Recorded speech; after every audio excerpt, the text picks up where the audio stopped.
نعرف المعاقبة الجنائية والمدنية.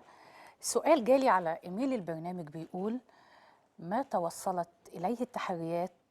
سؤال لمفتش مباحث زفتة. هل قمت بتنفيذ إذن النيابة العامة بشأن ضبط وإحضار مختار أحمد عبد الوهاب، عبد الرحمن رضا سيف الدين، إبراهيم رضا محمد سيف الدين، طلعت رضا محمد سيف الدين؟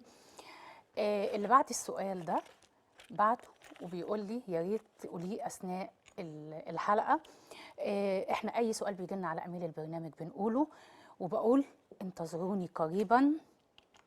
وده اللي هنعرفه من خلال حلقاتنا الجايه في قضيه اولاد ابو زهره، القضيه التي اثارت الراي العام.